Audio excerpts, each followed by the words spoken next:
Hello guys welcome है। यो video चाहिँ स्पेसल्ली म नेपाल जाँदा र म नेपाल जाँदा मलाई कस्तो फिल भयो त्यसको बारेमा है त। लगभग म जापान आएको चाहिँ 4 वर्षपछि नेपाल गएँ। विदेश आइसकेपछिको मेन मेरो एउटा ड्रिम भनेको नेपाल गएर मेरो फ्यामिली भेट्नु र मेरो मम्मी भेट्नु थियो। जहाँसम्म मलाई लाग्छ हामी विदेश आएकाहरूको यो ड्रिम नै हुन्छ होला कि एकचोटि घर जान पाए, आफ्नो फ्यामिली भेट्न पाए। मेरो मम्मीलाई पनि एकदमै धेरै भेट्न मन थियो, सो म गएँ। यो बेला नेपालमा दसैँ तिहार त्यस्तो स्पेशल केही पनि हुँदैन, तर पनि मेरो फ्यामिलीले मेरो लागि जति पनि गरिदिनु भयो त्यो दसैँ तिहार भन्दा कम थिएन है।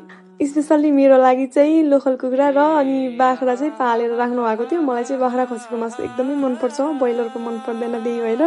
म चाहिँ नेपाल एकदमै छोटो बिदामा गएको थिएँ, किन भन्दा मेरो कलेजको बिदा नै त्यति थोरै थियो है। लगभग म घर 11 दिन जति मात्र बसेँ होला। अनि कति धेरैले मलाई क्वेसन गर्नु भएको थियो यति थोरै दिनको लागि चाहिँ किन आएको भनेर।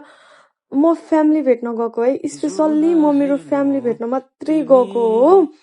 त्यो 10 दिन होस् चाहे 2 दिन होस्, नेपाल गएर मेरो फ्यामिली भेट्नु नै मेरो लागि एकदमै ठुलो कुरा थियो क्या। तर मेरो मम्मीलाई चाहिँ पुगेन है त्यो बिदा। अब नेक्स्ट टाइम आउँदाखेरि यसरी यो 10-12 दिनको बिदा होइन, एकदमै लामो बिदा लिएर आइज भन्नुभएको छ।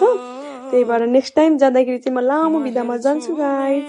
त्यो 10-12 दिन चाहिँ यति चाँडै भ्याइयो मैले पत्तै पाइनँ। फाइनल्ली मेरो चाहिँ जापान जाने दिन आयो। मलाई छोड्न बाबा र दाइ आउनु भएको थियो। घर छोडेर विदेश आउनु कतिको गाह्रो हुन्छ भन्ने कुरा त सबलाई थाहा होला, तर पनि गाइज म एयरपोर्टमा एक थोप आँसु नझारेर आएको थिएँ क्या। बाबाले मम्मीसँग के त्यसलाई त माया नै लाग्दैन, कस्तो निष्ठुरी भइसकी छे भनेर भन्नुभएको थियो। तर त्यस्तो होइन, मैले आफूलाई सम्हालेको थिएँ। थ्याङ्क यू सो मच मेरो भिडियो हेरिदिएकोमा।